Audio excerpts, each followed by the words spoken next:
We have made it. We have made it to part two of Paper Girls gay stuff. Oh, I was like, part 2. Paper Girls gay stuff. And we're gonna jump right back into the KJ and Max scenes. And my notes got out of order, so I'm very sorry. So we're gonna head on back to episode 2 and talk about like one of the first like KJ and Max solo scenes. And that's when Max sneaks out of older Erin's house to go see her childhood home and find that it's just this giant pile of rubble, which is major foreshadowing for like Mac his whole life. And she's like kind of like contemplating her life sitting on a park bench, and KJ comes and scares her.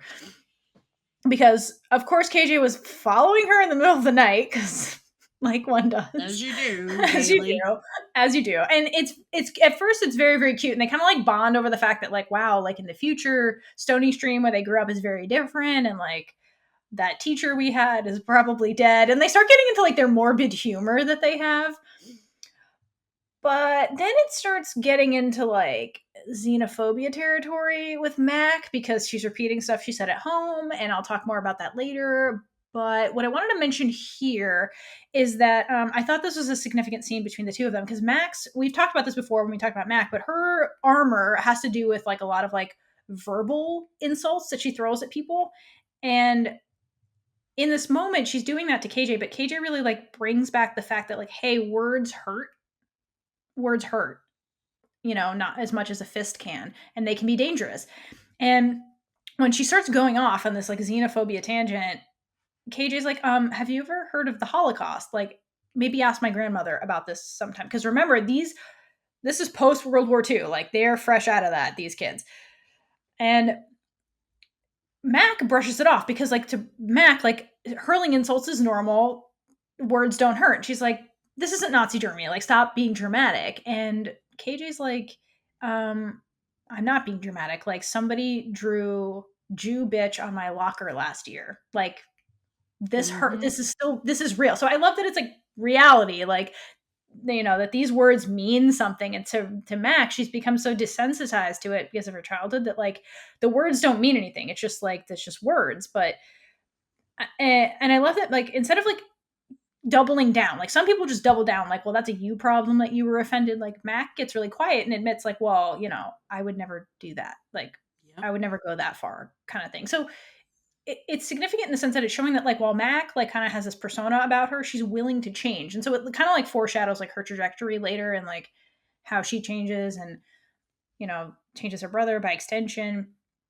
And it also shows that like, once again, KJ isn't afraid to be direct and stand up for herself, especially when it comes to Mac. Like, is Mac's trying to like bully her at first, and she's like, no, you're not bullying me. And she calls Mac out on her bullshit. And I think that's such an important dynamic. Sometimes you need somebody to call you out on your bullshit because you don't see it. And like KJ is the one who's always like, Mac, like double check, like stop doing that. And Mac listens to her, which is huge. And I love that they have that very early on. It's also, hold on, words. It's been a long day. They're hard. I like that they did point that out, because things that happened so long ago are still relevant today, and people are like, well, that happened back then, it doesn't happen now. But it does. It does. Mm-hmm. Exactly. Just don't talk about it. Or we hide it. Now you're starting to. Listen, the ugliness is coming out now. So like, again, this is all really relevant, and it's through the lens of children who experience these things. All these people are like, we're protecting the kids. It's like the kids are experiencing those too. Like, it affects everyone, You can't protect them because then they won't know how to deal with it. Totally. This is going to be a rant in a later episode, if you can't tell. So before we go off tangent into a different episode we haven't recorded yet, I want to go back to the mall scene we brought up earlier. Because this is one of KJ's gayest moments ever. And it's when they're all bonding over the Debbie Gibson concert at the mall, and KJ drops in vivid detail the first time she saw Mac at this mall. And it's such a girl with a crush thing to like remember. Like, again, like KJ doesn't realize she has a crush on Mac, but he's like, I remember in vivid detail the first time I saw you. Like, it's so like, again, it's one of those moments later where you're like, when she was having the panic in the mirror, she's like, oh yeah, the way I remember the first time I saw Mac, that's pretty gay, isn't it? Like, girl. I have a question. Do girl. you guys remember the first girl that like you really looked at? Like that we realized was a crush, or that we No, looked like at? you just Yes. okay. So Yes. there was this one girl in 9th grade. I don't think I saw her in 8th grade, but 9th grade that I just could not stop staring at. I was just like, she's really pretty. I want to be her friend. And it wasn't until like I realized everything. I'm like, oh, no wonder. Like I was obsessed with her. Yep. Really? Yep. Like, Mhm. what was yours, Thee? It's one of mine. It was literally like girl next door situation. She was older than me, played sports, beautiful, and I would like get jealous when like other like neighborhood kids would talk to her, and I was just like, I realized later, I'm like, oh, that's why. Yeah. That's totally relatable. Yep. Mine Yep. was. I went straight for the MILF. Damn, Bree, you're a legend. Fifth grade Woo! teacher Miss Hall. English teacher. Was Damn. taught everything. That's even super MILF. Taught everything, and I didn't know why at the time, but I was really glad she was divorced. I love that. I love that. Like, I don't know why I'm so happy about this as a child. Stared at her all the time. She's so pretty. So pretty. I just remember being obsessed with my 2nd grade teacher, but I don't know if that was like I don't know what that was. If it was more of like a motherly type or what. But I still don't fully remember. All I know is I just wanted to hug her. I love Bree. I'm so glad she's divorced. That's the thing, and you're like, I don't know why I think this. I don't know why it so that's much. cool, but I so feel great. I love like the divorce. It was like, like So in my good. brain, I'm like, she's single. Right? As a kid, you don't understand that. You're like, I don't know why I love this. And then you're like, wow, I was so gay. We actually had to leave the class for an hour every day to go have science class in the next classroom. Mm-hmm. And I was like, why can't she just teach us this too? And it was because they would switch off. Like she was better in a subject and our other teacher was better in science, so they would switch off. I'm like, but I want Miss Hall to teach me a lot of things. Everything. Me Our crushing on audience my learns a lot about us in this most podcast. likely straight 5th grade teacher. Hey, never know. Yeah, I don't even know. Oh, no, okay. 6th grade math teacher, I was so upset that she was married. So there you go, Kaitlynn. The opposite experience. And no, I was so pissed because they took me out of her math class and put me in a lower math because I had my mom's boyfriend doing my homework because I couldn't understand it. But I was so upset when they took me out of her class. Bringing up a bunch of memories here. Caitlin's like, do my homework so I can be in this class. I want to be in MILF math. MILF math. MILF math. That's a comic I feel like that's right. I also feel like that's KJ in high school eventually. MILF math. Absolutely. She has that energy. So anyway, speaking of KJ, I also love that Max responds to hearing this like really vivid detail. Because like let's be real, Mac didn't notice KJ at all. And so to hear this and you're like, wow, you're a stalker. Like it's very creepy.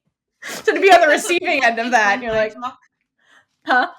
Do you think that's what people think when I talk? Yes. No. When you bring up shit buried from the past, yeah, I do think that.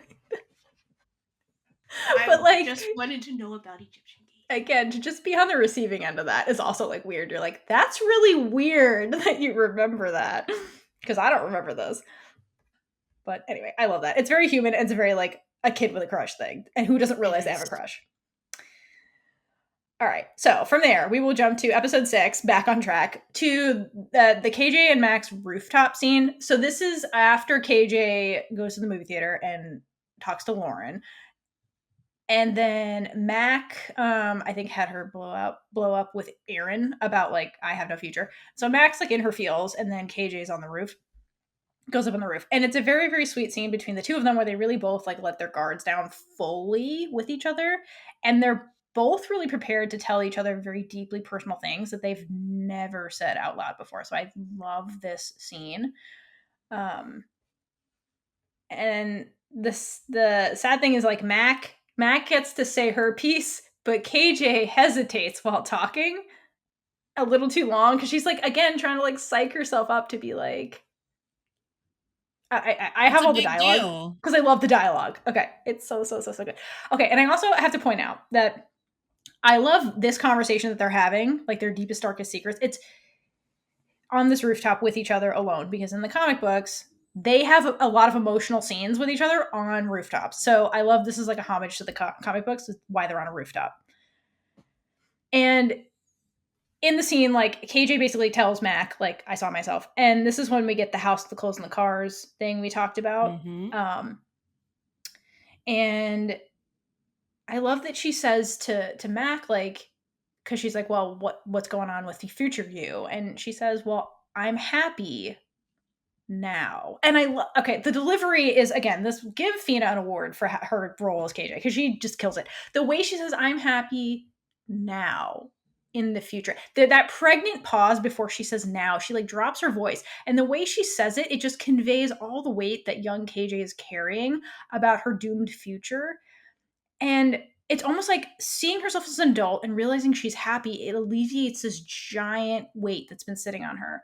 And she sees that her older self isn't burdened by living the lie her mother wanted. Because KJ keeps getting mad at lying, because I think that's internalized hatred, because her mother is making her live a lie and she hates it and resents it. But she sees that when she's older, she's not. Like, she sees that she's brave and she broke out of this generational trauma that's happening in her house. And eventually in the future, it's bright for her. Like, she will be free and she will be happy. And like KJ knows her future is better. And like, and I think that happiness like gives her the courage to like actually feel things.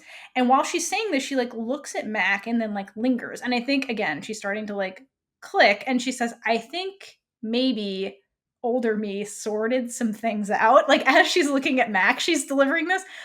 And then she's psyching herself up to say it. And she says, I think that maybe she might be, or I guess I might be, like, and this is her admitting it, and then Mac cuts her off. So like, she was going to say, like, for the very first time out loud, like, she was psyching herself up to do it. Like, that's huge to even get to that point.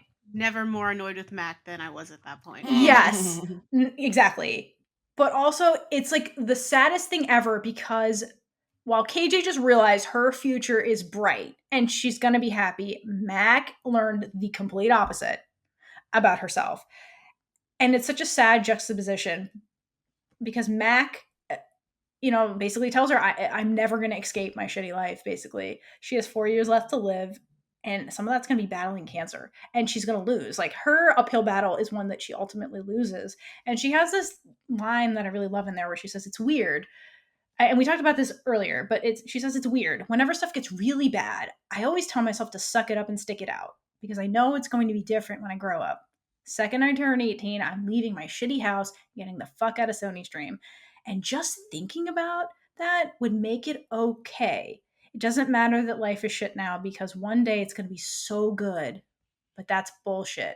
This is it. And that's like such a, like, what a heavy thing for a 12-year-old to realize, because like, that is so true. That is life. Like, sometimes like, this is it. And like, you lie to yourself to get through shitty situations, but sometimes they don't get better. And like, to know that as a 12-year-old, I can't even imagine what that's like to even process that. Like, how do you even process? Like, it's actually insane. honestly. And what I love is that KJ's response to this, because there's literally nothing you can say to this. And KJ just hugs Mac. She doesn't say anything. Like, anytime Mac is being like truly, by Kaitlynn, being being truly vulnerable, like KJ doesn't say anything. She just hugs her and just comforts her and lets Mac cry in silence like she did on the motorcycle. And it's just, it's very sweet, that scene. That's very sweet. I like it. I love it.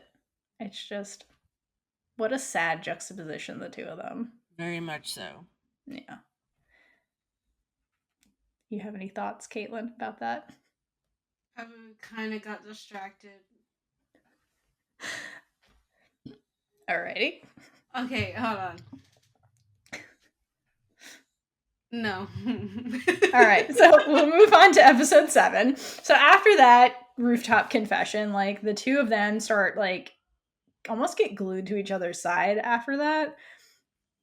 And so they're wandering around town, and like KJ is trying to convince Mac. So once she hears about this, KJ like makes it this personal mission to like help Mac. She's like, bad things happening, we have to stop it. We got to catch it early. And KJ's so determined to like help her. Well, she doesn't want her girl to die. I know. And I love that she says this line that like, in this case, because Mac's like, no, there's nothing we can do. Like, I'm going to die. Like, that's it. And KJ says, like, in this case, doing nothing is just letting the worst possible thing happen. And I love that, because people forget that like inaction is also an action in and of itself. Mm-hmm. Like, choosing to do nothing has consequences sometimes. Like, people who are like, I'm not going to vote, it doesn't matter. That actually has a consequence, like not doing something. So like, again, through the lens of a child, I love this. Like, the girl is very wise beyond her years, which I love. And Mac, kind of confesses her point of view, which I love too. She's like, it's happening, but it's almost impossible to believe. It doesn't feel real. Because, yeah, like, how do you process this? Like, you can't. She's just like, how is this my life? Like, it's so crazy. And I think that line too also applies to KJ, because she just had this big gay awakening that was the exact same thing, where she's like, this doesn't even feel real. How is this real? And so like, again, they kind of like relate here. And I love that KJ just literally just wants her to be okay. And she's like, hey, maybe admitting it's the first step, because like that was my gay journey. Like, make sure you feel that it's real so you take it seriously. And she's like pleading her. It's so cute. She's just like, please, please, please. Like, I want you to exist. Like, it's so cute. And like, I think through this interaction too, Mac is starting to realize too that like other people, not just her brother, like other people care about her. Like, you could hear it in KJ's voice, like when she's pleading with her. And like, Mac very slowly starts to understand like, oh, other people care about me. And it starts with KJ, which is so significant. I love it. I'm just thinking about time travel right now and how, oh my God. Because technically anything they do right now would affect their future, and I don't understand how it's not affecting it all at once, and I just have lots of issues, but I think we'll get into that later, and I don't... That's where my brain is. Focus on the cute gay stuff, Kaitlynn. Yeah, Caitlynn's in time travel, and my brain is in gay. Yay. Look at how cute they are. They're so cute and gay. All right, and then after this, again, to make it real, the way they make it real is by going to see Mac's grave, which also is so morbid, but like the two of them have this weird dark humor that they like share in common, and that's what this scene is really about. And there's planes again. I'm with them on the dark humor. That's one of my favorite kinds of humor, period. I wouldn't have gotten through school without it. School being like, you won't find a surgical person without a dark sense of humor. I mean, you're cutting into bodies. You got to cope with that somehow, I love the smell of bone dust in the morning. I say that and it's creepy, but it's true. What does it smell like? I don't know. It's kind of like, I don't know. This, like, the smell kind of like in a wooded place after it rains. Kind of reminds me of that. Interesting. Like, not like the rain, like a more like bark. Powdery. Yeah. Interesting. Not what I would have guessed. Like Not if that that I would smell have a was guess for chalk, that. I guess. Huh. But it's just got this. It's almost. And I don't want to. I don't know how to say it, but it's almost got this life smell. Like it smells like that. I don't know how to describe it. But also, people love the smell of Xeroform. So What a huff Xeroform. Oh, it's a good cleansing, sterilizing thing they put At on. least you don't like the smell of chloroform. Or is that It's the like a pen? gauze Gauze, type that's it, thing that's Xeroform. impregnated with lots and lots of goopy yellow stuff that's good for your wound. Thank you.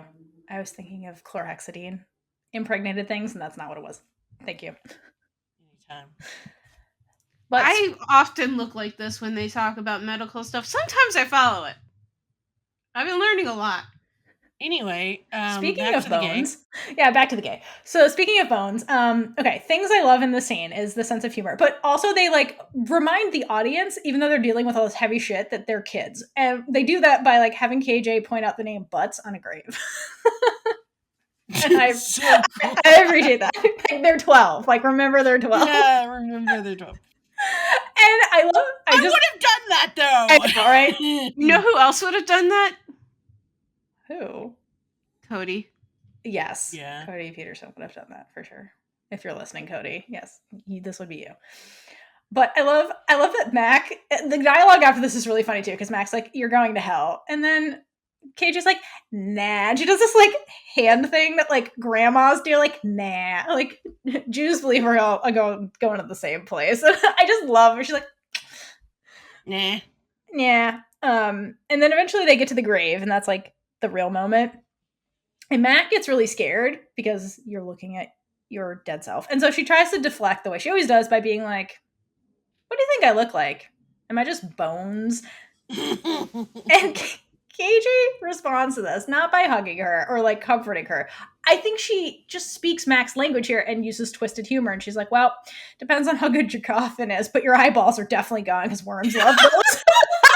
And it's straight face the way she just says it. I love it. It's so wonderful. But Mac is just like, I love this because this is Mac seeing KJ and saying it out loud. And she's just like, people don't notice because you're quiet, but you're really fucked up. Like, you're really and people don't notice that. And like, people say that to me a lot. That you're I don't fucked think up. anyone's surprised though.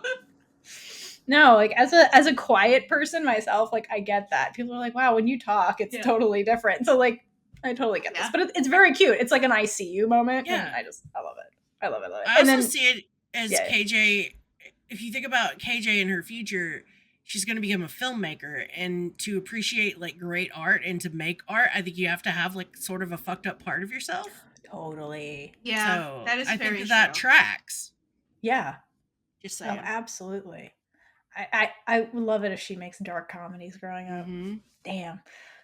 But the rest of this is really cute too. So after that, they kind of exchange these smiles, and then KJ like keeps going with the humor, and she's like, "I bet you were buried in a dress." And Mac gets really I love KJ for that.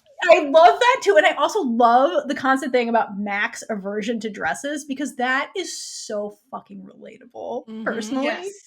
Hating dresses. Like, so I love that KJ keeps digging at that.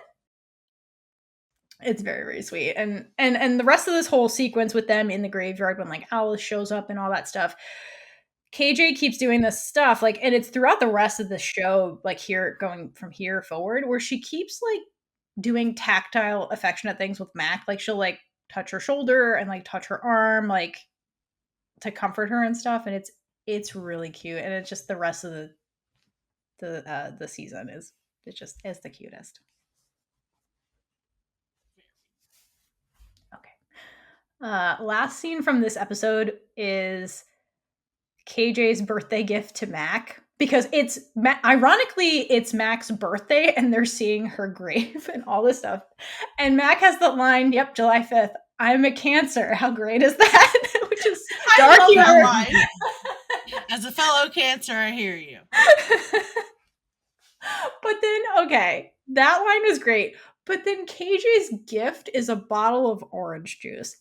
And I just love this because just imagine her looking through because again, she's worried about Mac's future and her dying. And so she looks through this whole convenience store to get her something for her health, and she gets her a bottle of orange. Like, it's so fucking cute and such a kid thing. Like, I love it. I love it. It's so cute. I just, like, in my brain, I just kept going, hey, it's OJ from KJ.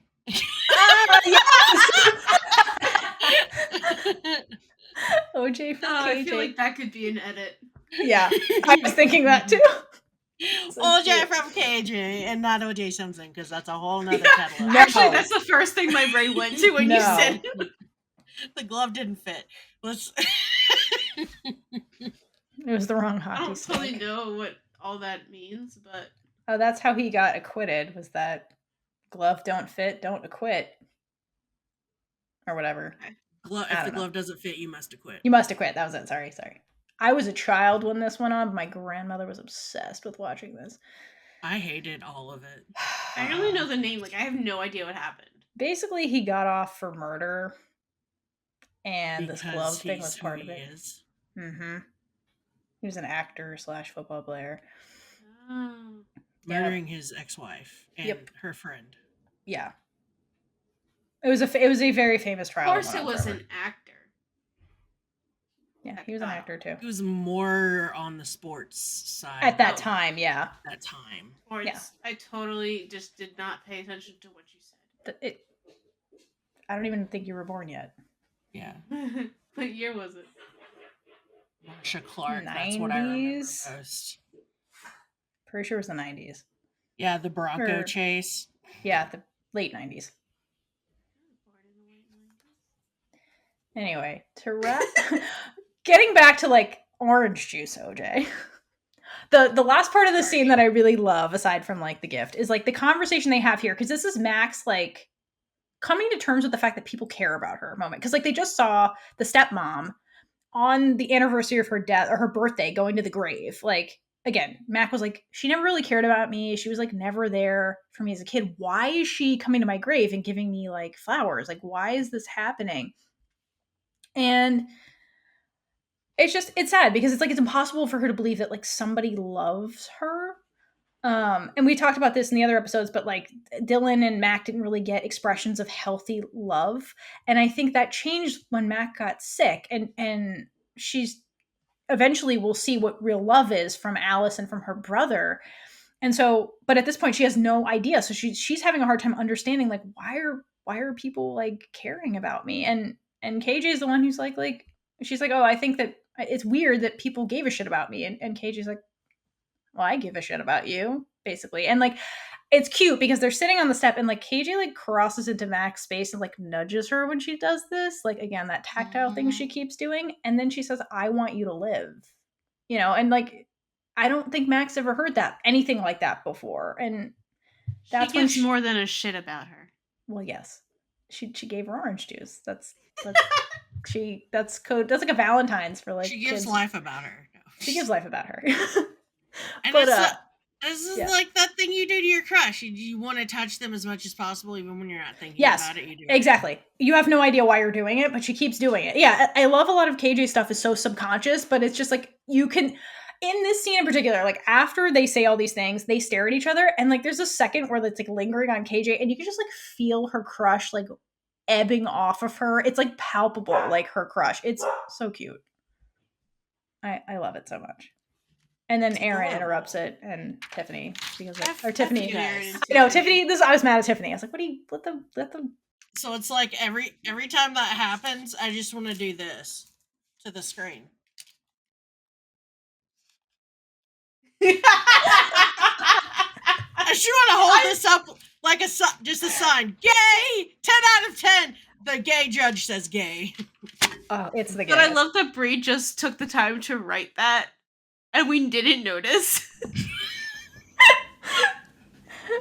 Thank you, Bree, for doing that. I can flip to a new page. We need that for future episodes. Yeah. We need the gay sign. The gay sign.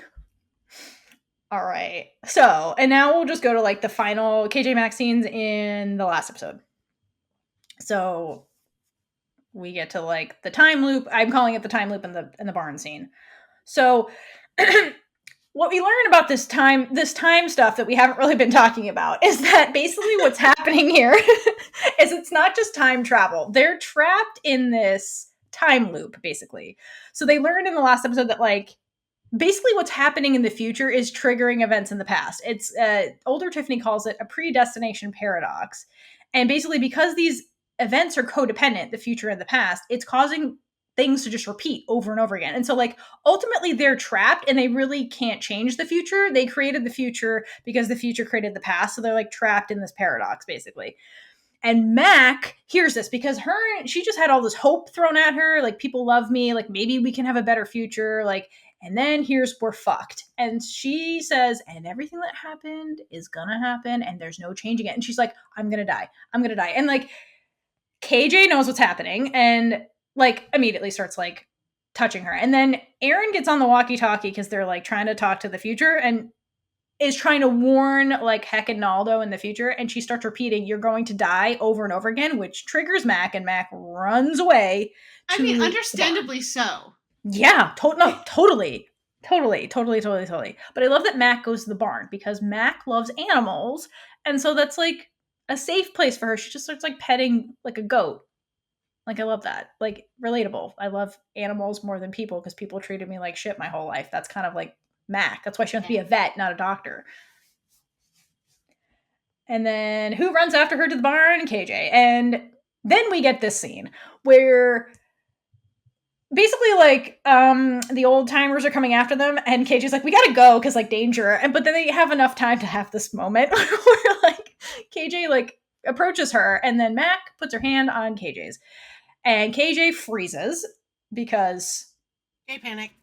Yeah, hold up your sign, Bree, because I altered it too. Because gay 10 out of 10 is happening. 10 plus gay. 10 plus gay is happening. 10 plus gay. 10 plus gay. And then, okay, but then what Mac tells KJ, in my opinion, is the best possible way to declare your love for somebody. And she basically says, thank you for being how you are, which was my Clexa flashback of like, thank you for being you, because Lexa said it to Clark. And it's the best way to say I love you to somebody. It's just like, I love you for who you are is basically what's happening in the scene. And I love it. I love it. And it works so well here with the two of them because, again, Max just seems like the kind of person who doesn't love people. Like, she likes being in the library and reading, and she likes animals, and just here she is to like tell this person like, thank you for being you. Like, that's a big deal for like somebody like Max. So like, this is her like changing into somebody who's more loving and like caring, which is kind of seems to be what happens when she gets her diagnosis. But KJ is gay panicking, and this is KJ's realization. Like, she's had this full process happen, like with like, okay, like, how do I know if I'm gay? It's just, Lauren's like, hey, you just got to feel it. When that feeling happens, just feel it. The feelings are happening right now. And you see it on her face because she gets really quiet and she's just like staring at Mac and she's like, oh shit, I have a crush on a girl and it's this girl. And what the fuck do I do? And Mac's just like, are you okay? Because KJ's having her gay realization moment here. But then again, it's like one step forward, two steps back. So she like rips her hand away because she's like, wait, because again, like, it's a scary position to be in because you're like, what if you're not gay? You could react badly. Like, this is what, like, and she starts rambling and she's like, I gotta go process this is kind of like what she's getting at. But then Mac just, again, was vulnerable for a second. And then she's like, oh, you're going to reject me when I'm like being honest with you. And she storms into the house. And where's time for the gay panic? I know. And like, again, I think KJ gets mad at herself and you see her like beating herself up in the barn, like after it happens. Cause she's like, fuck. Like, cause like, I mean, I don't think she didn't want to tell Mac because like on the roof, like she wanted to tell her, like that would have been the first person she told. And then she's like, oh wait, the first person I felt comfortable enough to tell is the one I have a crush on. Like, yeah. It's a lot to process. It's intimidating. It's so scary. Like, oh my God, it's scary. And then she's staring at her and she's like, what's going on? And she's like, I can't tell you what's going on. Like, fuck. And she's like, I need a second. Okay, because it's like, here's my vulnerable underbelly telling her she's gay, and then also here's my heart, and it's like crush. Oh my god. And then poor Mac, because like Mac's not used to like, that was a big step for her to just even say thanks for being there for me. And then she's like, oh wow, you're gonna reject me? Fuck this. Yeah, so it reinforces Mac's was I wrong time about with you? Like humans on this planet, basically. I know. It's so sad. Grr. I know. And okay, and I need to point out one thing because it's like a comic thing too. Because the like old timers are coming, the sky's all pink because like there's a folding happening. And so the hues in this scene are purpley pinky. And I have to point out that when KJ and Mac have their like kiss on the rooftop in the comics, that's the color scheme that's happening. And I love that it's like the opposite of what's kind of, and like that scene too in the comics is when Matt, like KJ's already on board with being gay, and Mac I have is something having. to say about that scene. Sure. Do you want to say it? No, now? I don't understand that scene in the comics. Oh, I can tell. Okay, it took me a while too, but basically what's happening in the comics is like, okay, so I'll just tell the whole thing because it makes more sense. KJ basically sees a vision of the future where they're kissing on the rooftop, and it's got this purpley hue. It's a very distinct like background.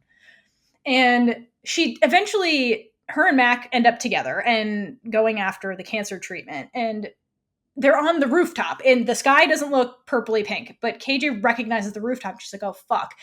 And Mac's like, what's wrong? And so she tells her, like, hey, so I had this vision of us being romantic on this rooftop. And Mac responds with homophobia because Mac has a lot of internalized homophobia. And it's like, there's no way. That's gross. Keep that shit to yourself. But then they go through this whole thing where like they're trying to get the cure for her cancer. They find out there's not, like, KJ holds a knife to a doctor's neck, like is like going at like does everything in her power to try and save Mac, and Mac witnesses this. And then when they get on the rooftop later, basically Mac has her realization about KJ. That's what's happening internally. And so she says the line, like, I forget the line where she's basically like, is this where you saw it? And KJ's like, yeah, this is where I saw like us kissing. And then she says, well, I guess it's going to happen, kind of thing. Because Mac has her realization about KJ right before it happens and then kisses her. Because like, I didn't catch the realization because it just seemed like, okay, I'll kiss her. And then KJ's like, my girlfriend. I'm like, no, immediately, yeah, she's such a lesbian. Because like, that's how you know she's a lesbian. Immediately she's like, my girlfriend. And it's like, you kissed her once.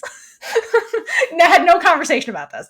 Yeah, exactly. Like, she's the gayest. And at that point, it seems like Mac kissed her just because it was supposed to happen.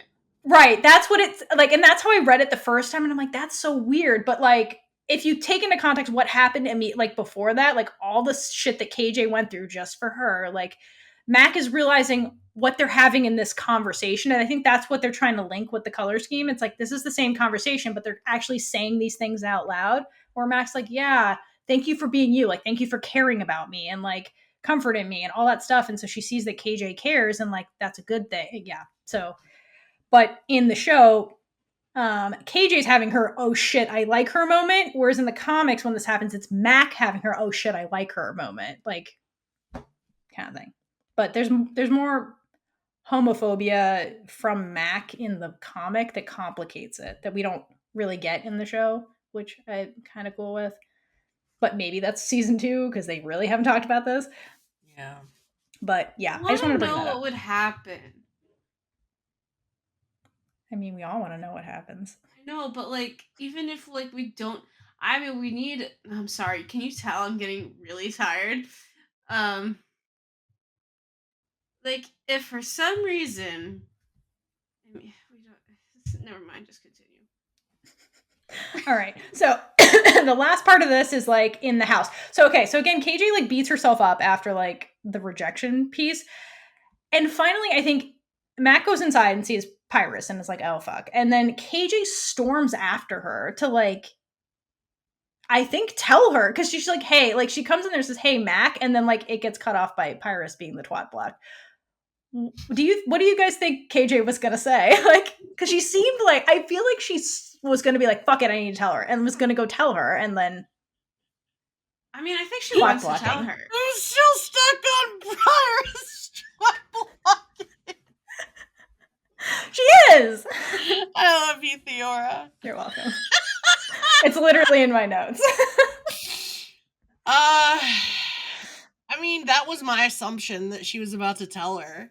Yeah. Yeah. And then, yeah. Which I wanted that scene, Pyrus, but whatever. I want that scene. Yes, I want that scene. Ugh. But this whole scene's super cute too because like Pyrus is this big intimidating presence and like KJ's first instinct when she realizes what's happening is to position herself so she's like in this defensive stance with Mac behind her and she does it the whole rest of the episode with these guys and it's Hell yeah. It's so cute. But protect my lady. yeah, but it's so sad though because like Mac is just over everything because she feels betrayed by KJ a minute ago and then just like is like here's when we came from, like, erase our brains. I can't take this anymore. It's just... so sad. It's so sad. KJ's like, no, I don't want to forget. Yeah, she's like, you want to... Well, I think she takes it personally, like, wow, you want to forget me? Like, wow. Yeah. I thought we were making progress. Ugh. All right. Then after this is just, like, the end of the episode. So that's kind of, like, the end of, like, their skeins. Now we'll just go to the end of the episode. So the end of the episode with, like, grandfather showing up. First of all, this actor, I can't take him seriously because he's too much of a comedian. Either.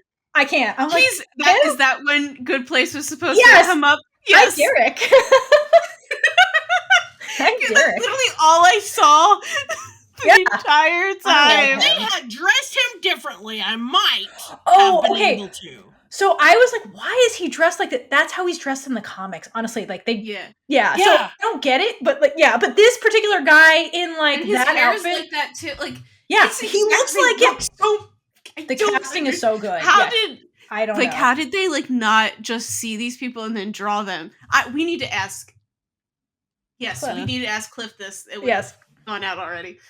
Oh my god. But yeah, seriously. I can't take this man seriously. But yeah, I'm Derek.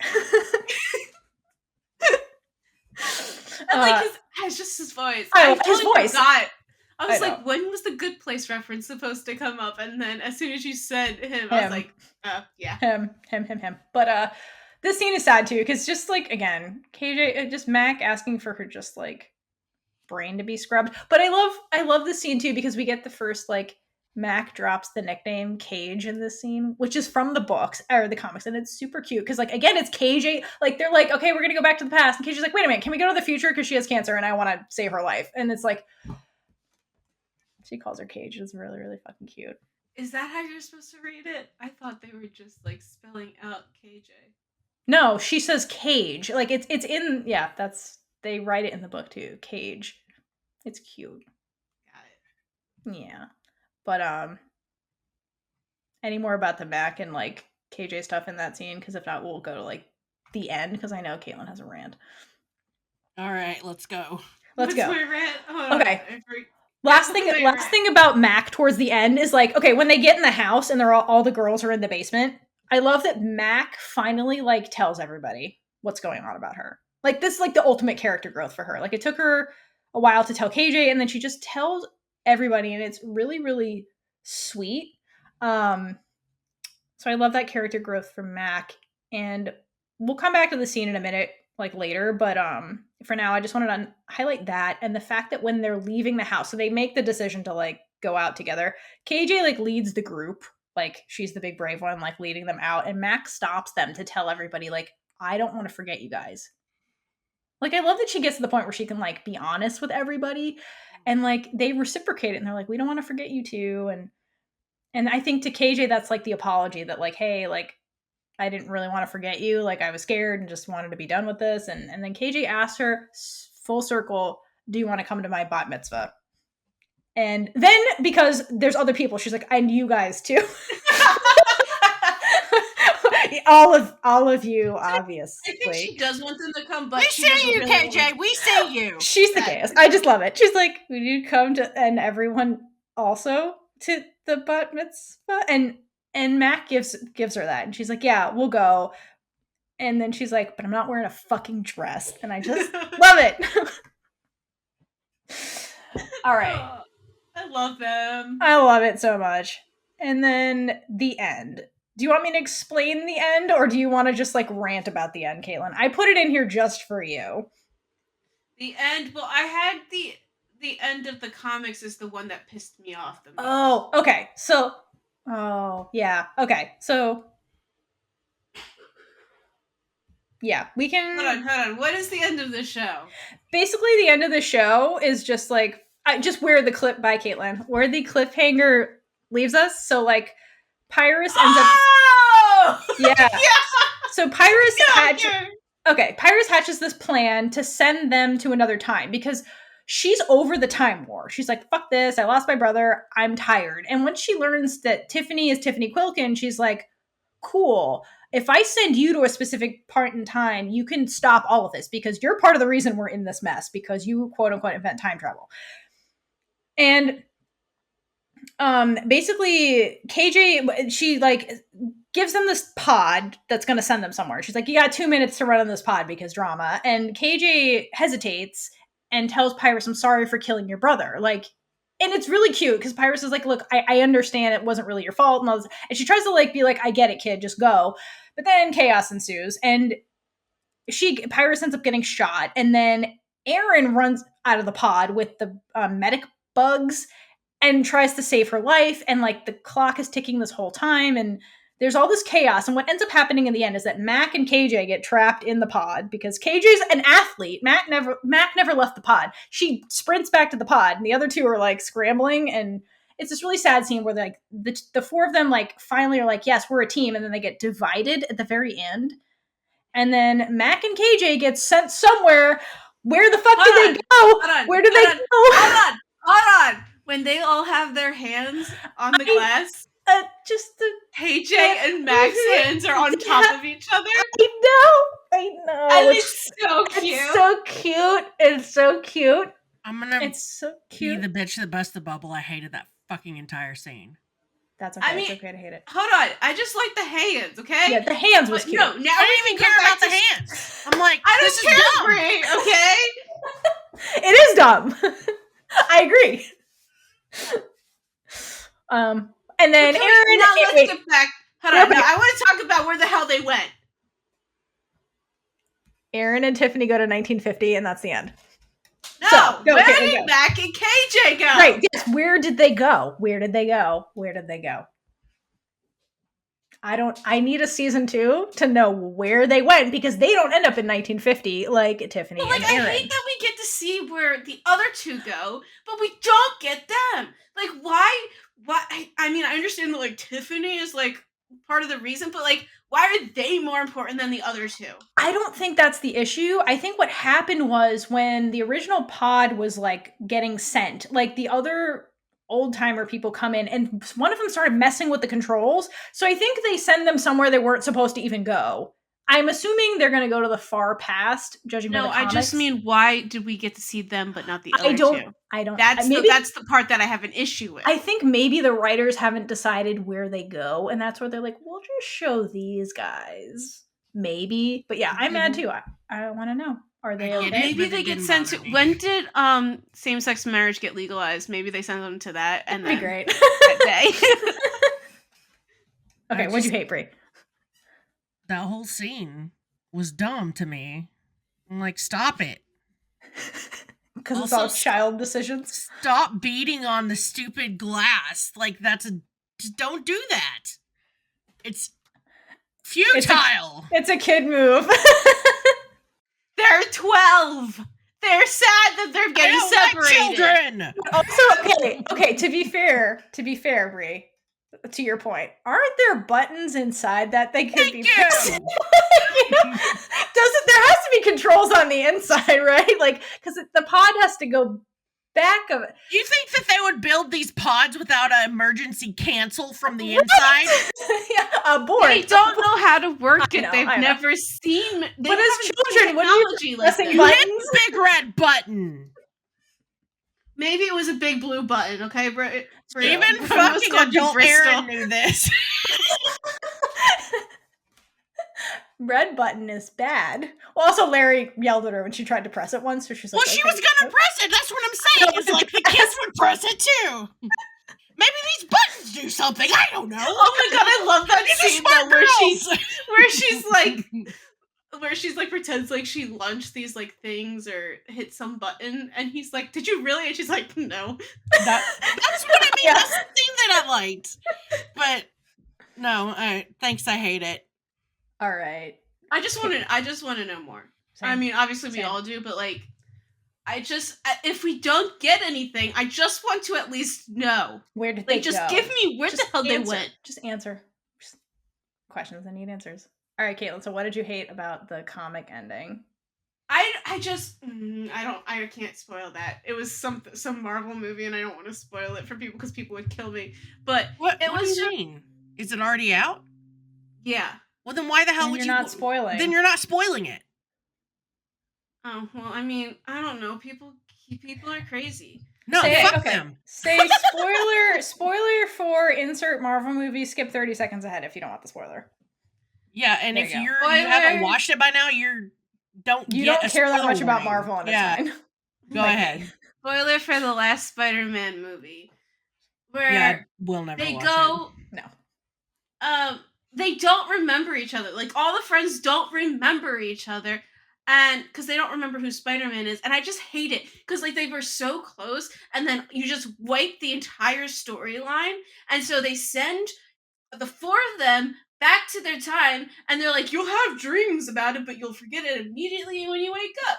And I'm just like, it's so freaking stupid because they made each other who they are, and then they go and do the first scene of like the first paper route. I'm like, oh, that's how they got it. So they did the ending in the beginning of the show. Yeah, they did. Yeah. But I'm not done yet, okay? Because I'm really pissed about this. And then, because they're just pretending like they don't know each other, like how they did in the first thing. And like Mac calls her Tanya, and they're getting close. And you know, KJ and Mac, they needed to be together, and I know she's gonna end up with Lauren, but like I just don't understand, and like I don't like it. And this really is my rant. And then they drive off. They go off in the four corners, and I don't like it. I just But they don't. Hold on, I'm not done yet. Okay, sorry. I don't think there's any reasoning with her right now. No. You let us know when you're done, Kaitlynn. This is Caitlynn's corner rant. Go. This is because I'm This is tired. Caitlynn's corner. My battery is dying, falling apart. And then you flip the page, and it's blank. And then you get the next one, and Aaron's like, oh, spoiler alert for the end of the book. And then Major spoiler, you already threw it out there. They don't remember each other. Their brains get wiped. I'm dying. And Aaron's like, well, we have an hour left before school. We can ride together till then. They're like, sure. What the hell? Okay, well, this is how every one of Theora's readers feels. Every time she puts out a chapter. That's why I'm enjoying this, because from a writer's perspective, I'm like, I just want them to remember it. Like, can't they have figured out a loophole? And like, that's the end of the comics. Yeah. Okay. And like, there's nothing. Like, what happens? Well, the implication is that so there's interference by a time traveler that nudges Aaron into doing that, where she's like, "Hey guys, let's ride together," because they don't do that in the original timeline. They explain it in the show and in the books. They part ways and they never see each other again after Hell Day. But here they don't, like, because remember, Aaron is the glue. Like, Aaron's the one who keeps them all together. So like the fact that Aaron's like, "Hey guys, let's do this," that's an implication that they will stay friends. Like, that's what's being implied. Like, their future actually is going to change. Yeah. Also, I kind of wish they put Rory in it. I know. That's why I'm wondering. Okay, yeah, spoiler. I'm wondering if KJ and Mac are going to the prehistoric past, and that is going to play out. Because remember, they were in the comics. They're alone together in that whole. Oh yeah. Period. Yeah. That's why someone was messing with it, and I wonder if they accidentally go there. They had KJ in it the whole time. If KJ, exactly, she needed to be like, if she was like somewhere else. No, I would have been upset. But yeah, anyway, that's okay. But I will say one thing about the end and the comics that's tragic and sad, and just I love. Cigarettes? Anyway. No, the bat mitzvah. The bat mitzvah. So we do get the bat mitzvah. No, we do get it. Okay, so yeah, in the last episode of the show, the exchange for like fixing the timeline is that these girls get their memories erased and they go back to their time, which ends up happening. It's the inevitability of all of this, really. And so after it happens, they have these like residual dreams of like stuff, and they wake up and it's Hell Day. And then like basically it picks up where the comics first started, kind of, but now the memories have been erased and all that stuff. KJ's dream is a joint dream she's having with Mac, and it's her bat mitzvah. She's in the dress and Mac goes, and they do flirting, and then at some point KJ recognizes this is a dream and it's gonna end, and she's like, dance with me. Like, it's so cute. And she coaxes Mac into slow dancing. And it's this really sweet moment between the two of them. And as it's like ending, like basically we almost get like the I love you from the two of them. And then they wake up. And it's sad because of all of that. But also KJ. It's awful. Okay, wait. But it's awful. But also like KJ, they all end up oversleeping. KJ oversleeps because her mom is like, hey, you looked like you were having like the best dream ever. And I didn't want to wake you up, which, ow. And then Mac, her brother's wakes her up and she's like, you're oversleeping, what the hell? And then makes fun of her and calls her butch for her jacket. So it's like she just had this dream about KJ and then she's getting the homophobe. It's just, that's their situation. Like, yeah. It just sucks. But it's cute. Like they get the bat mitzvah scene.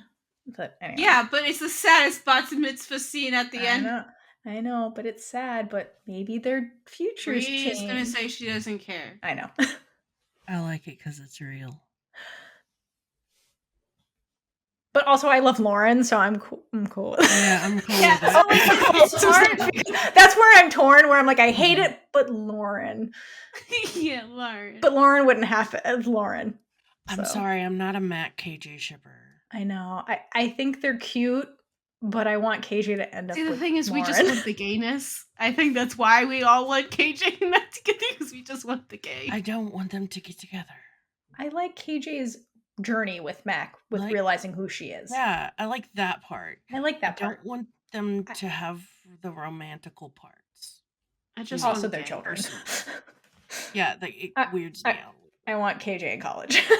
Yeah, can we have KJ in college? KJ in college. Let's just jump to that. Saw it. We got them. They're very cute. Yeah, but it's not enough. Let's see the whole thing. Anyway, we're greedy. We're greedy hoes. Yeah, we're greedy little gays. We're greedy little gays. Okay, last part of this that we'll jump really, really quickly, so this can be just one episode and we can be done. All right, so now we've concluded all the gay stuff. I just wanted to conclude our talk about Paper Girls by just talking about some themes that they had in the show that I think they did really, really well and that stood out to me. But I do like a discussion topic. Huh? Just keep going. Okay. And one of those themes that really stuck out was the way they accurately depict the dark side of the 80s. Because in a time where Stranger Things is a big show and it's always oh, look at how progressive the 80s was, and wasn't the 80s really cool? I like that they don't do that here. They're yeah, it was fine or whatever, but there's also bad shit that remember, this wasn't that far ago in the past. Bad shit was still happening. Mac, the latchkey kid who has no parental supervision, accurately showing what Gen X was like as kids. Their first instinct when all of this shit is happening in the first episode is you see their trauma from the Cold War. They think, oh, purple sky, it's a nuclear bomb. Let's get duck and cover. You hear the word duck and cover from Tiff because they had nuclear bomb drills. And KJ freaks out. She's don't even say that. Again, these are kids traumatized from the Cold War. And that was so real. That would have been a very real reaction from a Gen X kid at the time. And the xenophobia, the way they did not shy away from that in a kid's show was amazing. And I think this is the big touch of realism that Stranger Things kind of avoids. The bigotry and the homophobia that happens here. It happens in the very first encounter we have where Erin is tossing the paper. She gives it to the wrong person and the guy comes out and calls her a thief and a Jap and all this stuff. And she's I'm Chinese. But Tiffany, who has experienced this before, comes in and saves her. And she's hey, a quarter isn't worth getting killed by a bigot. And it's so sad that she says it so matter of fact, but that was reality at the time, you know? And The other one I really love that's so heartbreaking is Erin's Halloween story, where they're riding and they're talking about their Halloween costumes, and Erin's like, I mean, I only participated once, and she's like, she starts to kind of like tell the truth that like, well, you know, my mom didn't really let us participate because she thought it was dangerous for us to go out at night, and because we weren't, and she trails off, and she was gonna say like we weren't white, so it was scary, but she doesn't say that, and it's just scary. It's sad that that was like kids' experience for her first Halloween, and you know, and how the I neighbors also hate want her to mom because of her English. point out that Mac stopped trick or treating at 3 because she had no one to take her. Well, she could have gone with Dylan when they You got. really think Dylan would have taken her? I mean, they seem to have similar friends, but also, yeah, it's true. He was bullying her too. You're right. Especially in the comics. Yeah, it's much more blatant in the comics that he bullied her. Yeah, I know, it's really sad. I also have to point out that KJ, the lesbian, is like, I was a hockey player. I was Wayne Gretzky. I love her because same girl. She's so gay. She's the best. I'm picturing baby Mac as a Care Bear. A Care Bear. It's so fitting. I love it. And then I have to point out that the anti-Semitic slurs from KJ that KJ experiences start with Mac. After she ends up saving KJ from those creepy teenagers, and you hear the teenagers making fun of KJ. They're like, KJ, Brandeman Bank. Like, again, like she just gets all this stuff thrown at her for like being Jewish and stuff, and like, it's just. And when KJ's defending herself in that scene, it's so like void of emotion because like like these kids, they're kids, but they get all this bigotry thrown at them a lot. Like they're 12-year-old kids, and like it's really, really sad. And just, you know, from Mac's perspective, she's very much like repeating what she hears at home about like, you know, the Japs are coming from my dad's job, and like, where have we heard that before? Like immigrants are coming from for your job or whatever. Like it was the same shit in the 80s. It was just a different scapegoat, different boogeyman. And like, you know, Jewish people were demonized for like hoarding money and all this stuff. And so like Mac repeats all these dog whistle things that her father says, and it's so sad that like people like her are traumatizing these people that later become her friends because they're different. And you know, it goes to show you that like kids understand bigotry, and like bigotry is not innate. It's taught. Like Mac learned it at home, and it was just normal. And it's really, really sad like that's like reality. And but I love that they show that like, hey, the 80s were fucked up too. You know, it wasn't all just like, you know, back in my day things were better. Like they don't shy away from that in a kids show, and I like that, especially in the era of Stranger Things where they don't do that, you know. All right. And then I just said I agree. Like, yeah. It was a little more real. Yeah, it's very real. I agree. It's very grounded in like what life was kind of like back then. And the biggest theme I think that happens in this show, and it's used as a metaphor through the Time War stuff, is just generational warfare. Like older generation versus younger generation. That's really what the Time War is. I think it's a metaphor because if you think about it, the good guys are the STF, the Standard Time Fighters, and they're like teenagers. They're the youth, right? Like Pyrrhus in the last episode describes them as terrorists who landed in her time and claimed that everyone was guilty of making the future that they came from. And isn't that like the younger generations who get screwed by the older generations? They're like, you guys were all complicit in this, and now we're fucked because you fucked it up. And then the Old Watch, they call them the Old Watch in the show, but they're called the Old Timers in the comics because this is generational stuff. They're basically all older people, and their mission is to maintain what's happening because, as Larry points out, he's like, they're the ones in power. So they have an incentive to keep things going the way they are because they benefit from this. And that's like boomers versus Gen X, Gen Z, millennials. That's the struggle we're in right now. They're telling it through this time war. How there's like, Larry's like, oh, there's like power, there's like the wage disparities, there's no resources, and it's all because of this stuff that's being perpetuated and maintained by the old timers. And it's like, again, grounding stuff in reality through a time war that's just youth versus older generations. It's like liberal thinking versus conservative thinking. And in the and for the older generation, they're like, well, you can't mess with the past. Like, things are good now. But the younger generation is like, no, we're gonna get rid of all the bad stuff and make things better. But there's like good and bad to both of those mentalities. And what we ultimately see is that like those two kind of ideas kind of need to coexist to keep things in balance a bit. And that's why they're like trapped in this never-ending cycle, because ultimately like one will not win versus the other. They just keep like balancing each other out in a way. So I love that, because it's very timely to where we're at right now. And the metaphor they use for it is the mixtape metaphor in like when they talk to grandfather. And I love that, because he's like, yeah, the original is the best. It's the best. When you start messing with the original, like that's when things get messed up and like eventually everything falls apart. And it's just like this metaphor for like, well, you can't change stuff. But like that mentality has so much hypocrisy attached to it all the time. And I love the exchange later that KJ has with grandfather, where she basically is like, okay, you guys are all about you can't like mess with timelines. But she's like, in the first episode, we watched Pyrus kill a bunch of people. And she's like, weren't those people important in their timeline? So why is it cool for you to break the rules? Like you tell us we can't break the rules, but you're breaking the rules. Like, and again, isn't that always true? The people in power create a bunch of rules, and then they actually secretly break all the rules that they impose on everybody else. And like, so KJ is pointing out this hypocrisy that always happens in these dynamics. And then grandfather's like, well, I don't make the rules. Like, they're not my rules. Like, the rules have always been here. I'm just following the way things have always been. Out. Yeah, when you get called out, you don't take responsibility, right? And then KJ's like, wait a minute, if you're not in charge, like, who the fuck is in charge then? And he's like, I don't know, everything just happens for a reason. Like, it's such a, like, cop, there is no taking responsibility for the bad shit that, like, the status quo is doing. And I love when he says everything happens for a reason. And KJ has this awesome line where she's like, I don't believe that. I believe people say that to absolve themselves of responsibility, but we make choices. And if you're going to stop bad things from happening, you have to try. And like, what a fucking line. Sure KJ is 12 though? Right? She's wise beyond her years. Well, I mean, she goes to like private school and shit. She is the oldest actor in the show, but I don't think that means anything.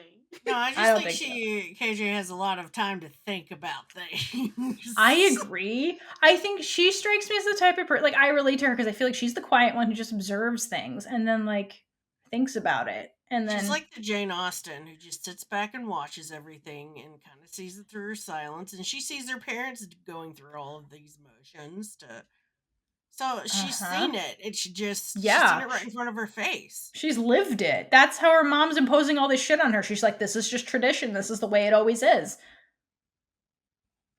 To absolve themselves of like the responsibility that her mom is making her miserable by doing this. Like, she's lived this. She's heard that before. Yeah, exactly. So I love that because it's so true. Yeah. And then one of the biggest themes I love in this show is just the found family aspect, which at the end, the four of them, even though they're all clearly very different, through this kind of shared experience with each other, they see each other at their worst and form this family with each other. And it culminates when they're trapped in Larry's basement at the end.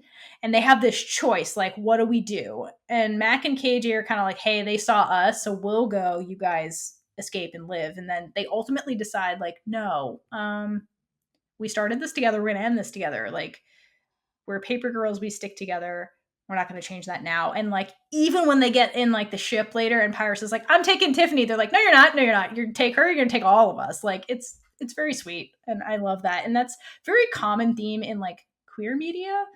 So I love that here it wasn't just like the queer people forming a family, it was like all of them doing that. And it was just, it's very cute to see that with like younger kids, like being able to form families with each other that are strong. They didn't really have great ones. Did we talk about the older versus younger generations? Yes. We did? Did I miss it all? Yeah. Damn. Did you have anything? a question? Sure. What would your younger self think of you now? Well, how young am I? My 12-year-old self? Someone who, like, your younger self who's dreaming of the future. Yeah, my younger self would be like, what the fuck happened? Probably. What the fuck happened? Yeah, my younger self would be I would have KJ's storyline. Like that would be it. It'd be like, what happened? Like this is not what you're supposed to be doing. Yeah, same. Yeah. Okay. What about you?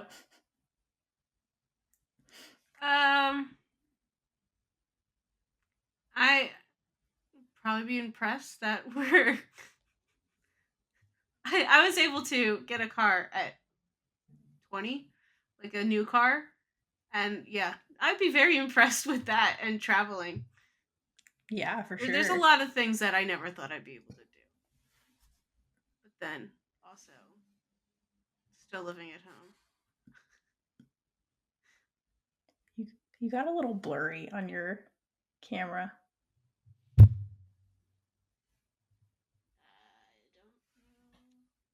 It might just be the recording. Maybe it's the Wi-Fi. Yeah. I'm sorry. It's okay. Actually, along the lines of like the younger, the generational thing. One thing I really love in the story is the way they tell this theme of like expectation versus reality through the lens of like younger selves meeting older selves. This was so clever, and I thought it was a very clever use of time travel to like tell these kind of character stories. Like, I love that. And it's a common theme for every single character in this story. And it's so interesting to see. So I'm glad you asked that. Because like some people like they show on the show react differently to seeing their future selves than others. Like Tiffany's like, yeah, this makes sense. This is cool.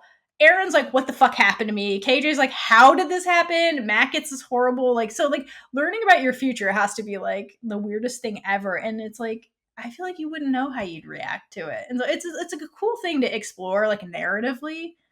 Because like again, the expectation as a kid was like, oh, my life's gonna be great and look like this. And then when you see it, you're like, really? This is reality? I feel like part of myself would be like really proud of myself, and the other part is like we're still dealing with something. Right, exactly. Like it's never going to be what you expect, you know? That age, I'm like still going through some of the stuff that I went through then, and I'm just like, when is it ever going to be over? Yeah, totally. And so it would depend on like how young are you when you meet your older self, how old are you as your older self, and like it could, so that scenario, there's infinite That is possibilities. true. So it's a very fun writing scheme. And last piece I want to talk about is the representation of girls becoming women. And so the last scene I want to talk about before we wrap this all up is the period scene. Because is there anything more real as a woman than like getting your first period in the middle of a time war? Like it's so, you know, it's so fucking real. And this, okay, so this is a thing they talk about in the comics, but it happens completely differently. So it actually happens to KJ when her and Mac are like alone in the prehistoric time. Versus like this scene they devised for the show, which I fucking love. And I think this is way better. So it happens to Aaron, and all four of them are together and they have to navigate this by themselves. And clearly nobody has any knowledge of what to do. Like there's clearly no sex ed happening in any of these schools. Nobody has talked about this at home. And they're just trying to navigate it together. And it's just, I've never seen anything like this either. And it's like, it's a good thing. It's like, talk about this, make it normal. And it's so like, it's Why funny. Do you think like they picked Aaron though? I don't know why they picked Aaron. I think Aaron was a great choice because she's kind of, I feel like personality wise she's kind of in the middle. Whereas like, because like how does it play out? Like Tiffany's the know-it-all who's like, let's just read the instructions, versus Mac who's like, yeah, I know what I'm talking about and has no idea what she's talking about, and KJ who's just like, what the fuck is happening? How do you get it out? How do you get it out? Like everything that happens in this scene is so real and funny. And so I love it. Whoever came up with this, kudos to you. It's an amazing fucking scene. I love it. I have the opposite. I was like, I mean, like, I get why it's a great scene, but I was like, I don't want it. Can we not? I love it. So the theme of these 4 episodes is Bree has the opposite opinion. And it's not about the fact that it's the period. It's the fact that I'm like, my Tiffany brain comes out. And I'm like, you're all because they're fucking kids. stupid. Yeah, I figured. Well, okay, let's talk about what happens. Oh, but they're all okay. But while Tiffany's like trying to be the smart, nobody knows what they're talking about. At one point, they're just like, horses can cause periods, and Tiffany's like, yeah, that's true. And like, because like she's trying to be the know-it-all, but like nobody knows what's going on. I think it's because when I was that age, I knew what was going on, totally. And I'm like, y'all, it's so fucking funny. Well, I don't think there was sex ed at all in these schools. I didn't have sex ed at 12. I know, they're also 12. What age? What grade is 12? Well, it's 1989. 1988. 88? 89? Yeah, Yeah. really things was sex ed allowed in American schools at that time? I thought that was newer. I might be wrong. I have no idea. I had sex ed I had that as a component of a health class. Yeah, in high school. Yeah. I had it in elementary school. That's good. Good. We should be having these conversations. As long as they didn't teach you dumb stuff. Right, exactly. Which, like, horses can cause periods. And, like, but again, like, they can't now. It's just hilarious. Nobody knows what's going on. And it's happening to poor Erin, and she's like, fuck. I'm not saying that my feelings and viewpoint is not, like, not dumb, but, like, I get that it's just my irrational feelings towards the scene where I'm like, okay. I totally get that. Valid. I just could have done without it personally. I get it why was it's kind of out of place. It was kind of just random. I don't know. I just felt like I feel like we need to have those conversations, but I just didn't like the scene. I just wished it would have been better. Yeah, in general, please give us more scenes of like women being women. Like, this kind of stuff should be shown. Like, it should be normal. Please. Like, please, I appreciate that about it a lot. And it's like this weird scenario where they have to bond over it also. But yeah, that was cute. Like, them cute. Bonding was cool. Exactly.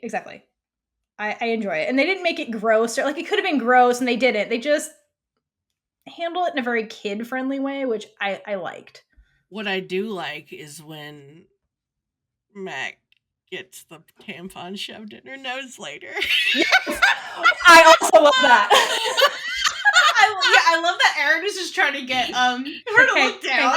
She's like, oh, okay. She's like, if I tell her what I'm gonna do, she's not gonna let me do it. Yeah, exactly. No, that was amazing. Yes. I enjoyed that. Chef's kiss to that. I also love when she says, I'll just get you a diaper. Yeah, oh yeah, at the end of it, yeah, she's like, I'm just getting you the diaper.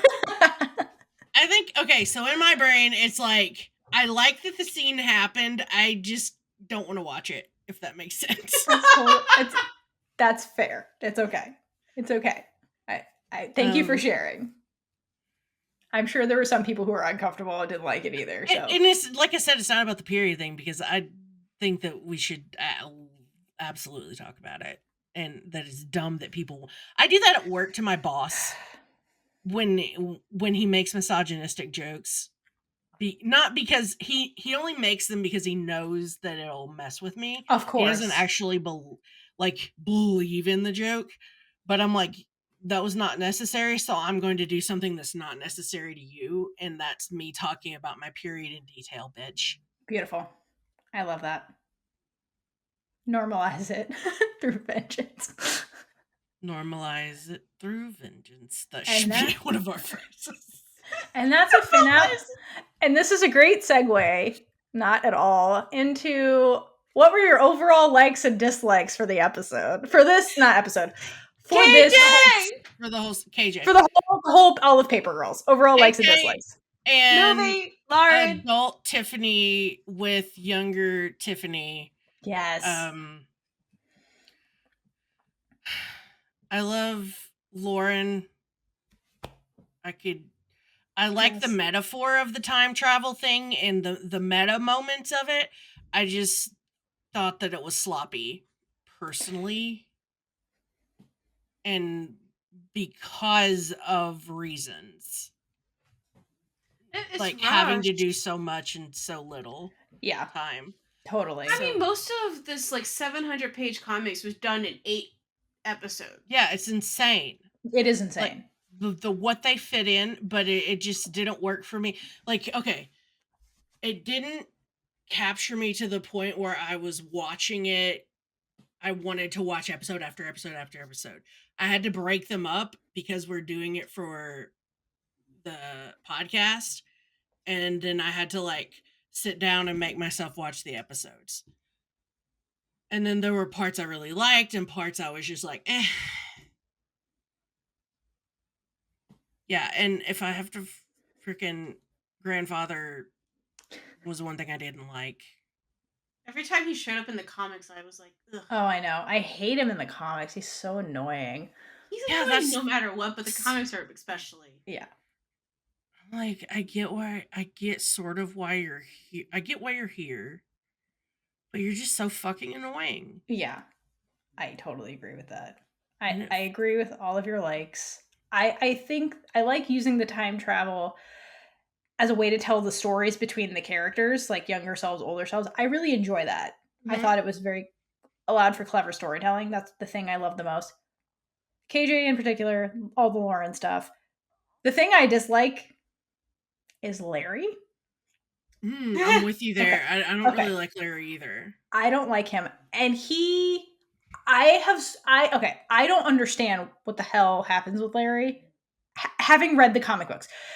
Because Was Larry in the comics books? no, he's a new Okay. character. This is Okay. why I'm confused. Because Larry, the premise at the end is like, hey, we're trapped in a time loop. The events of the past are triggering the future is triggering the past. Explain to me how we watch Larry die in 2019. Then we go to 1999 and he dies again. How the fuck did that happen? I don't understand that. Then how do we have Larry in 2019 giving them a robot if he dies in 1999? It just bothers me. What the fuck happened there? Because in the comics, they have like genetic duplicates that are happening, but like Larry admits that like when they meet him in 1999, he's like, I just joined this. And he's not from the future. Like he's from this timeline. So I don't understand what that was about in the show. So I don't like him because what the hell is happening there? And then I have a question from Julie, who never has my wife, who never has questions about anything that I watch. Hello, Julie. Okay, she has a question because I made her watch some of this, and then she was like, I don't want to watch this anymore because she doesn't like sci-fi shit. But anyway, she was like, okay, so in Larry's farm, when we're there in 2019, the cars are driving up the driveway, and when they approach the farm, he's got the spikes, right, that stop the cars. Yeah. And Julie's like, why the fuck aren't those further up the driveway? His driveway is like 2 miles, but he puts it right by the house. And she's like, why isn't that further down that they have to walk farther? That's not an effective defense mechanism. So Julie and thinks Larry's dumb. So I love Julie. I had to point that out. Julie, I'm with you. And also, I think that what he needed to do instead was to make several. Yeah, like that. What the hell? Yeah, exactly. Very ineffective. They could easily go on the grass and go around it. If they know it's there. If they know it's there. But also, yeah, like what the. That was Can't you see it? That was. You dumb. needed multiple. No, not when you're because it doesn't pop up until right before you're driving. Yeah, it's like motion censored. Yeah, you don't know. Puts it right in front of the house. I've watched the show multiple times, but it's a lot. Larry's dumb is all I'm saying. That bothers me. He's an adult. I do feel bad for Larry when Aaron's beating him up. What's her face? Oh, fuck. His like girlfriend kind of that he gets when from the she SDF. does not remember and would not. Yeah. Didn't care. I didn't care about that. I didn't either. That's Larry also not in the comics. Not been there, and I would have been. I understand. Can we have Mima instead? Why didn't we get more? Listen, more Mima. What did she say? Can we have get more Mima instead? It was like, your friend's funny, and it's like this murderer in the house. Prioress is here. Oh, like, yeah. There's a dog in the house, and it's like this robot beetle. Like, she didn't even notice this is clearly a robot. Mima's one of my faves. Mima is great. I'm not gonna lie. She was fun comedy. All right. So now that we've gone through this as a whole, for those of us, so if you've made it this far into the episodes, thank you. If you've listened to us before, typically at the end of our episodes, we would do a Big Witch Energy award thing, but we're not doing that anymore because we are no longer Big Witch Energy. So instead of retiring that entirely, we're converting our new rating system to the how much would you hydrate for lesbian Jesus question. And so this is a rating scale where we essentially will say on a scale of 1 to 10, how much would we hydrate? How many cups of water would we hydrate for lesbian Jesus? So how gay was this episode in our opinion? Who wants to go first? Listen, I would have 2 peach Snapples for this episode. Wait, I thought we were going with the numbers. Yeah, 1 out of 10. 2. We said 2. Okay. 2 peach Snapples. Okay, fine. I gave it 4 peach Snapples. Okay. But see, like the whole show overall. I wrote down 4. It's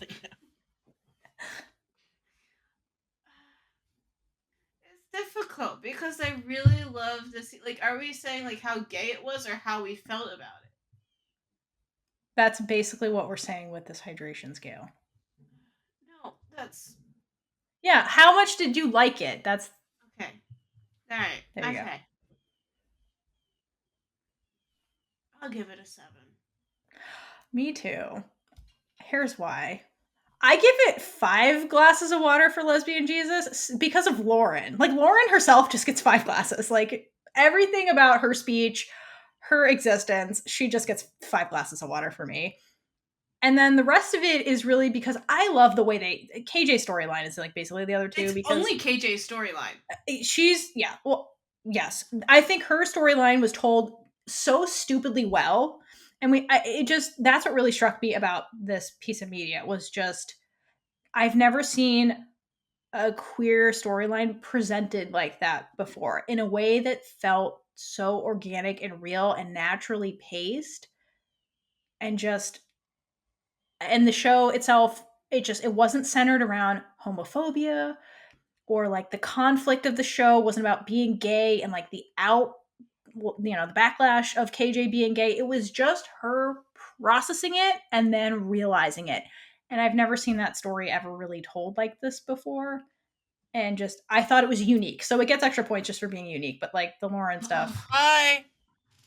Well, that's basically the end of the episode. So after timing, Kaitlynn.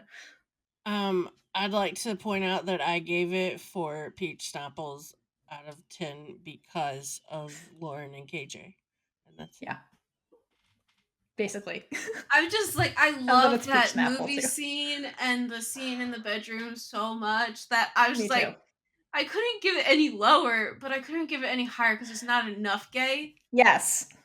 Agreed. Yeah. Yep. We're on the same page. Got Snapples taken away for things, so. Totally. Was it Larry? One of the things, but it got Snapples taken away. Can you tell Bree and I are half asleep? Grandfather, some things that Mac did. Little Aaron. Did I rant about? Yeah, probably Aaron. Good Lord Almighty. See, it would have been more if they hadn't have. I'm just gonna stop there. There were a lot of annoying bits, but those gay scenes really just won my heart over. Well, it's just like for me, it's like that's not enough for me. Like I need to enjoy the show as a whole, and that wasn't there for me personally. See, I don't know. I'm fine with kids and stuff. I'm that person though that watches only the gay parts of shows. I tried to do that, but then like I don't care because I don't know the characters. No, I care because it's gay and I love gayness. So if you're on the fence, if for some reason you haven't watched Paper Girls and you made it through all of this, like, hi, buddy. The gay stuff is top tier, is what we're saying. The KJ gay stuff is top tier. But if you're into sci-fi and comics and stuff, check out the rest of it. Yeah. I like sci-fi and comics, but it just wasn't my thing, you know? And that's totally fine. Yeah. Like, it's like person of interest, didn't care about the rest of the show, only watched the gay parts, enjoy those. Same. They were top tier. Same. Couldn't tell you anything about that show other than the shoot stuff. Other than the shoot stuff. That's Yep. All right. And so with that, that's been Paper Girls, everybody. Don't worry about it, Kaitlynn. So we are going to sign off in a minute. But Kaitlynn, would you like to announce what our next topic is going to be? Am I capable of talking? I hope so. Yes, you are. It's your topic. We believe in you. Kaitlynn made it through the whole episode, guys. Yay! Woo! Oh my gosh, it's no. Okay, we're gonna go with number 12. Come on, we got it. Okay, so you have heard Bree and Theora say that they're tired of the same coming out storylines. But I also feel like they're very important and like there's some that are very well done. So my next topic, the next episode is going to be all about coming out and the storylines and the representation, how it makes you feel. Woo! That's something we can all relate to. We made it, guys. Thank you for sticking with us. We hope you enjoyed, and we will see you next time for our coming out discussion. Bye-bye. I need a nap. Yep, I need food. And with that, we've been Big Gay Energy. If you like this episode, check out all of our other episodes right here on YouTube. Please like, leave a comment below, and subscribe for more amazing and super gay content. Until next time, stay safe and hydrate for lesbian Jesus.